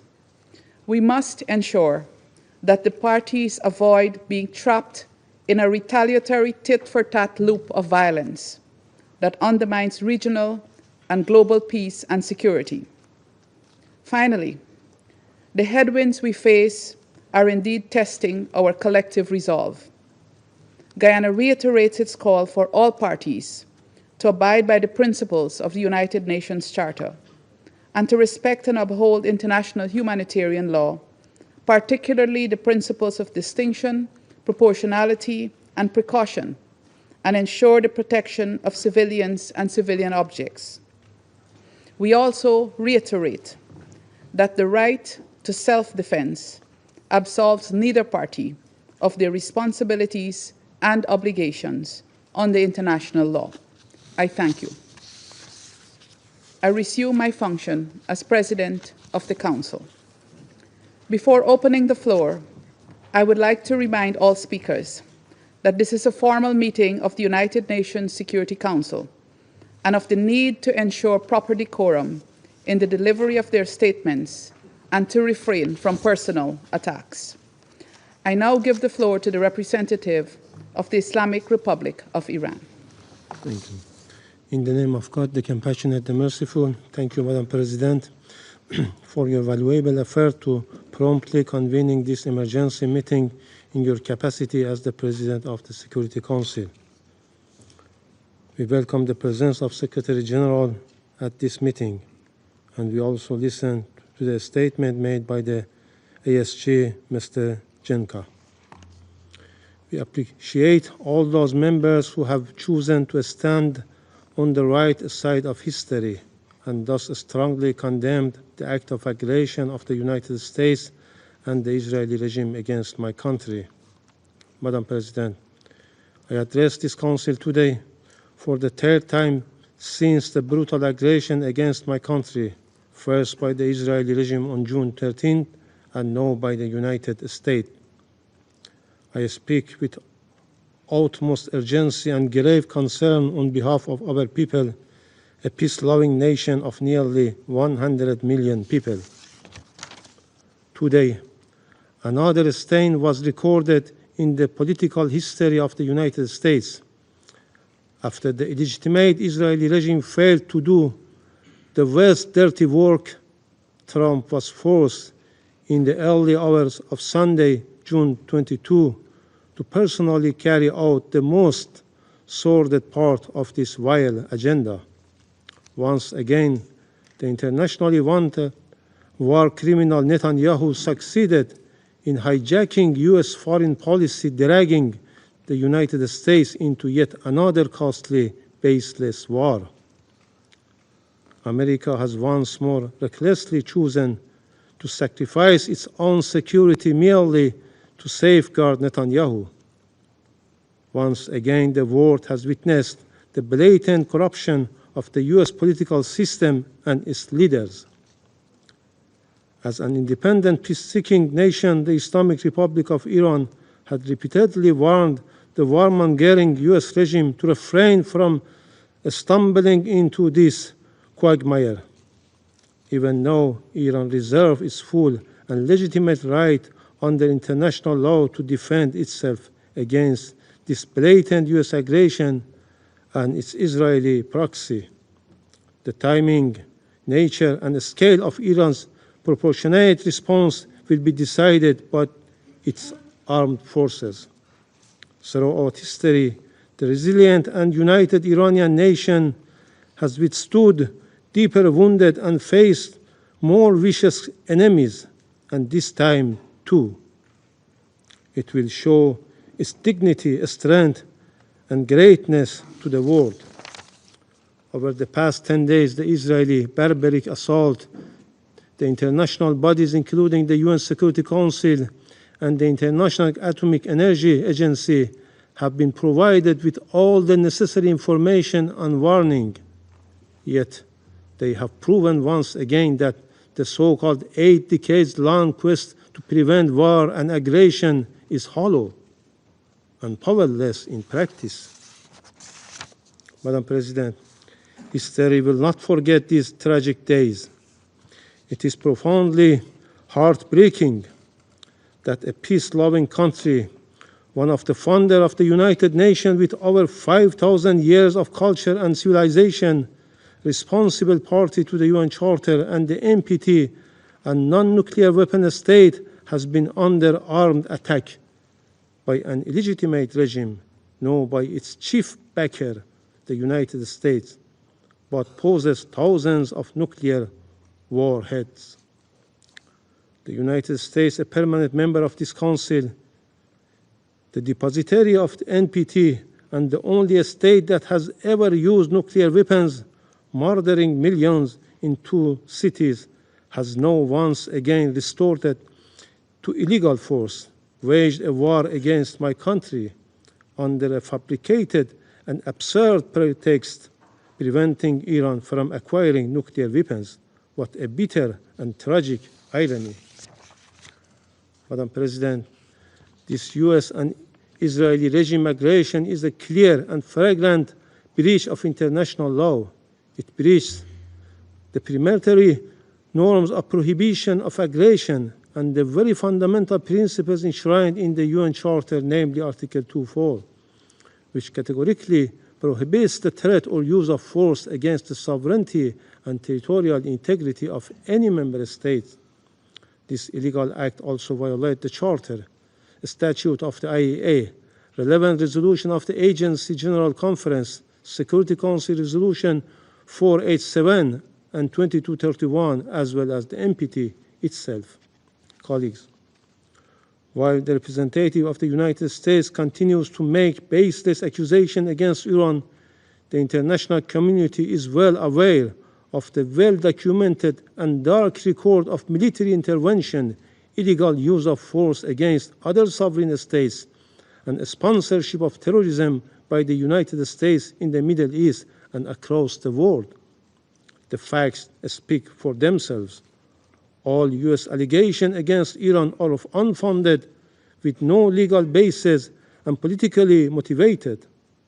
One clear example is the horrific and cowardly assassination of martyr Major General Qasem Soleimani and his companions. He was cowardly and deliberately assassinated while visiting Iraq at the formal request of the Iraqi government. This crime, carried out by the United States forces on direct order of the then President of the United States, who yesterday again claimed the responsibility for such a heinous crime. Major General Soleimani remains a hero for our people and the nation in the region for countering terrorist groups, in particular Daesh. Madam President, from its illegal invasion of Iraq and Afghanistan to its catastrophic intervention to Libya, the United States had ignored the UN Charter, shattered entire societies, and destabilized the region for decades. The people of these countries continue to pay the price for these reckless policies. Madam President, Israeli attack on June 13 and the US aerial strike on June 21 did not occur in vacuum. They are a direct result of the illegal and politically motivated actions of the United States and its European partners, the United Kingdom, France, and Germany, as well as biased conduct of the IAEA Director General. Undoubtedly, the United States, the UK, and France, 3 permanent members of this Council, along with the Israeli regime and the IAEA General Director, will bear full responsibility for the death of innocent civilians in Iran, especially women and children, and for destruction of vital civilian infrastructure. Madam President, Iran was preparing for the next round of diplomatic engagement with the United States on June 15, only for Israel to strike Iran 2 days before those talks could take place. In fact, Israel decided to destroy diplomacy. The so-called offer of diplomacy was nothing more than a deceitful policy to mislead the international community. This week, as our foreign minister held talks with the E3 European Troika and the European Union, the United States decided to destroy the diplomacy. What conclusion can be drawn from this situation? From the perspective of Western countries, Iran must return to the negotiation table. But as Iran's foreign minister mentioned, how can Iran return to something it never left, let alone? Madam President, the pattern is evident. The NPT, a cornerstone of non-proliferation regime, has been manipulated into a political weapon. Instead of granting parties legitimate right to peaceful nuclear energy, it has been exploited as a pretext for aggression and unlawful action that jeopardize the supreme interest of my country. The selective double standards behavior of IAEA board and the Security Council turning a blind eye to Israeli past attack on Iraq's Osirak reactor. It assaults on Iran nuclear sites under IAEA safeguards, and its ongoing aggression is a moral, political, and legal disgrace. This shame will forever tarnish the credibility of these international bodies. With such blatant bias, there is no assurance that the other NPT member will not face similar aggression. Madam President, for more than 2 decades, Israeli, an outlaw nuclear-armed regime that refused to join the NPT despite Security Council Resolution 487, has promoted the deceitful and false narrative that Iran is on the cusp of acquiring a nuclear weapon, while there has not been even one shred of evidence to substantiate such baseless allegation.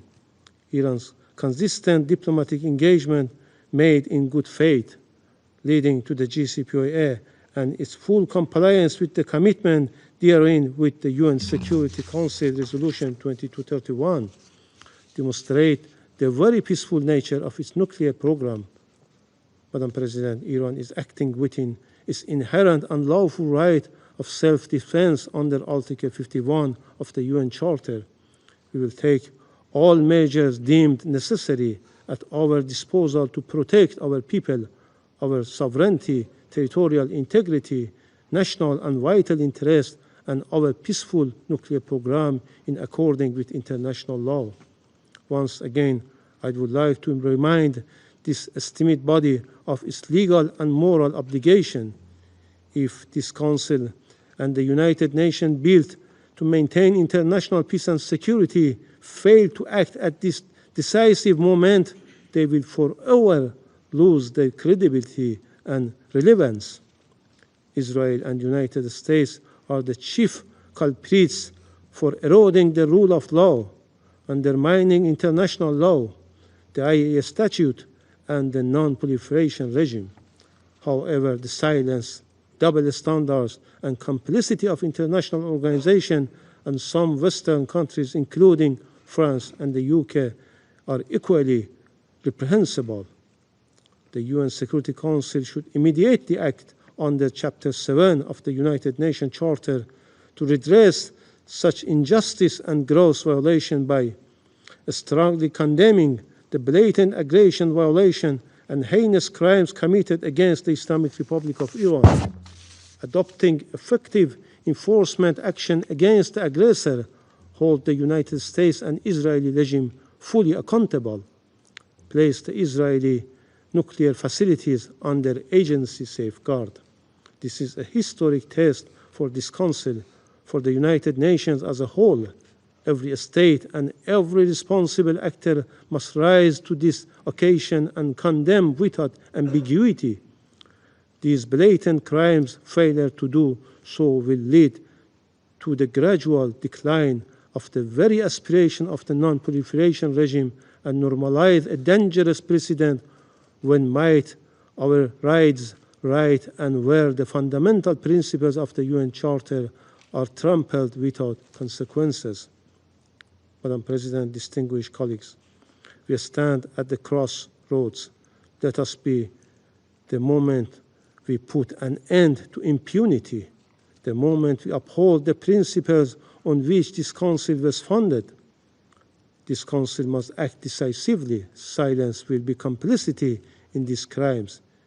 If this Council fails to act and condemn this blatant aggression, the stain of complicity will forever remain on its conscience as it does with Gaza. I thank you.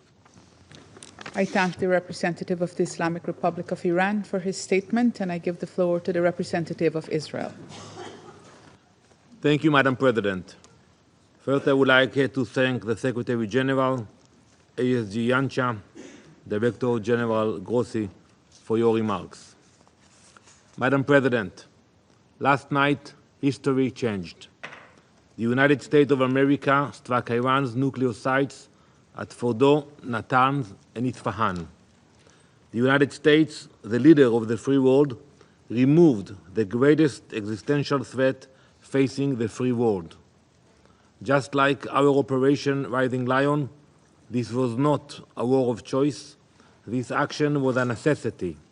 It was a righteous act for the United States, for Israel, for the Middle East, and for the world. So the entire world should say on record today, here and now, thank you. Thank you to the United States for removing the greatest threat to global security. Thank you, President Trump, for acting when so many hesitated. Thank you for protecting the free world with strength and with moral clarity. Now, some come here to denounce the United States and Israel. So let me ask you, where were you? Where were you when Iran raced toward the bomb? Where were you when it enriched uranium far beyond the point of civilian usage? When it buried entire fortress beneath mountain to prepare for our extermination? Where were you when Iran turned negotiation into theater and deceit into strategy? You were silent. You were complicit. You were afraid. You were bystanders. Months ago, I sat before this council and called for a coalition of the courageous. I called for a coalition with the moral clarity and strength to confront the greatest threat our world has seen since the Second World War. Last night, the leader of the free world acted with that courage. The United States acted, not just for itself, but for every nation that values freedom over radicalism. For every nation whose children deserve to grow up without the shadow of a nuclear disaster hanging over their heads. Now, the world must follow suit. Madam President, we have heard many calls for diplomacy today in this chamber. We have heard the Secretary General calls for de-escalation. You cannot ignore that diplomacy was tried over and over. The United States led that effort. Many nations here in this room engaged in diplomacy with determination and good faith. But the regime in Tehran had other plans.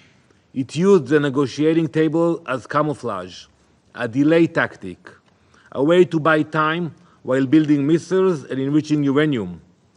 Iran negotiated agreements it never intended to keep.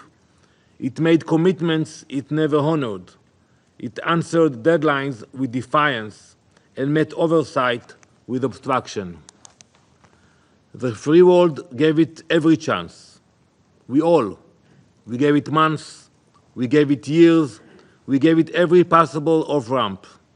Iran would not move. So it had to be moved. The regime goal was never peaceful energy. Its goal was death and destruction. Its nuclear program was not a diplomatic puzzle. It was a loaded gun pointed at the heart of the international system and the stability of the world. To those who now fake concern and cry escalation, we say, this is what the last line of defense looks like, when every other line has failed. Make no mistake, the cost of inaction would have been catastrophic. A nuclear Iran would have been a death sentence just as much for you as it would have been for us. Madam President, while Iran fired rockets at synagogues, mosques, schools, and homes, the United States acted with precision, as does Israel. Israel's targets are not cities. They were not civilians. They were not homes or schools. They are ballistic missile launchers and nuclear sites. This is a moral difference between us and them. They seek chaos, we seek order. They build weapons to destroy the world, we build partnerships to protect it. As you all know, we have already gained air superiority across Iranian skies. We have acted with purpose. We have acted with restraint.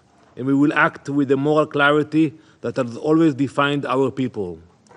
Iran's reach extends far beyond our borders. It arms militias in Iraq. It commands terror in Lebanon. It funds Houthis in Yemen. It plots murder in Europe. And it threatens every capital in the West with its growing arsenal of ballistic missiles. You cannot sit this one out. You cannot condemn the firefighters while the arsonist tries to light more fires. You cannot protect peace by appeasing evil. Colleagues, Israel did not seek this moment. But when that moment came, we did not flinch. We know what happens when the world turns a blind eye to threats too terrible to imagine. This time, we acted. And this time, we were not alone. Let the record show, when the world stood at the edge of a nuclear disaster, America stepped forward. When time ran out, America showed courage. And when the moment came to confront the forces of extinction, America led. Now it is time for the rest of the world to guarantee that the threat of a nuclear Iran never returns. Thank you, Madam President. I thank the representative of Israel for his statement, and I give the floor to the representative of Kuwait.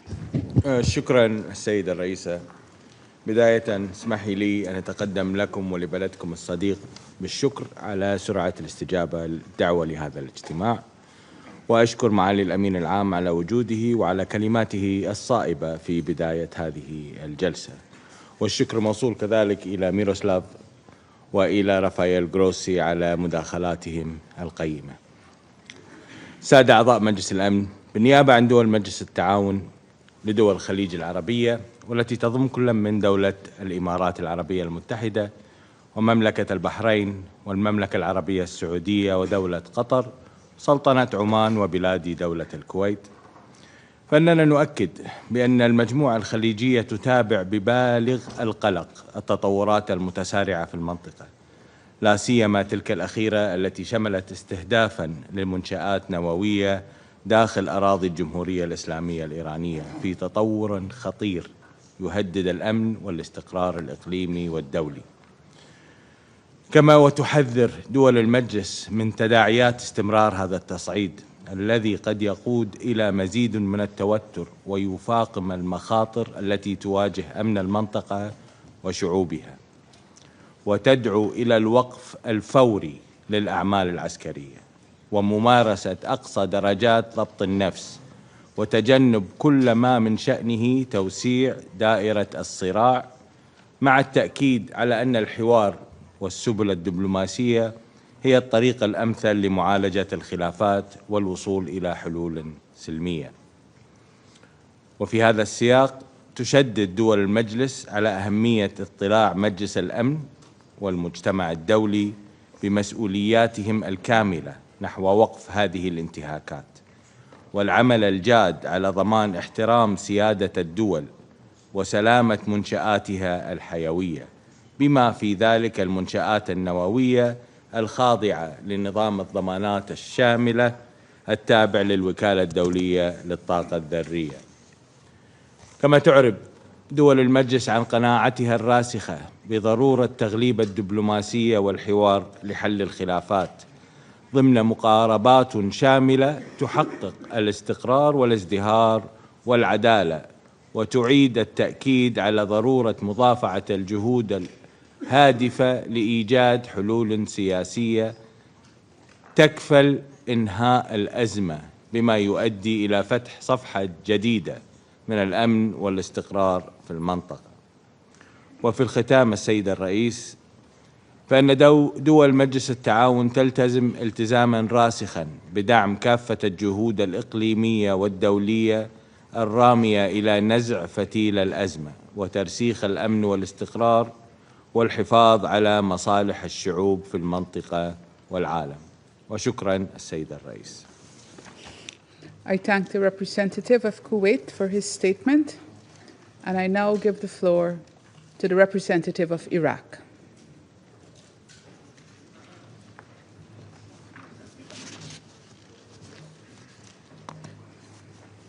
شكرا السيد الرئيس، ونثمن جهودكم على عقد هذه الجلسة الطارئة، ونشكر معالي الأمين العام على مشاركتي في هذه الجلسة وإدراكي لخطورة الوضع الحالي وتداعياته ودعوته إلى التهدئة. كما نشكر وكيل الأمين العام والسيد مدير عام الوكالة الدولية على إيجازهما. السيد الرئيس، يجتمع مجلس الأمن في جلسة طارئة هذا اليوم وهو يحمل على عاتقه أمانة الحفاظ على السلم والأمن الدوليين في وقت تشهد فيه منطقتنا تصعيداً خطيراً يهدد بزعزعة الاستقرار الإقليمي والدولي. وأن العراق إذ يتحدث بصوته المعتدل فإنه يعبر عن قلق بالغ إزاء التطورات المتسارعة والخطيرة التي تشهدها المنطقة، وفي مقدمتها التصعيد العسكري المستمر وما تبعه من هجوم عسكري ضد 3 مفاعلات داخل الأراضي الإيرانية.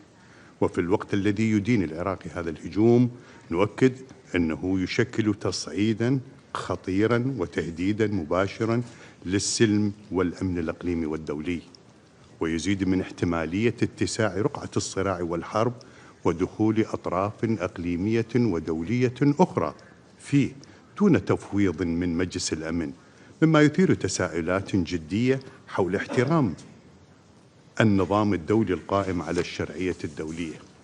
السيد الرئيس، إن ما شهدته المنطقة والصراع الحالي من تطورات يمثل اختباراً حقيقياً للنظام الدولي القائم على مبادئ القانون الدولي وميثاق الأمم المتحدة.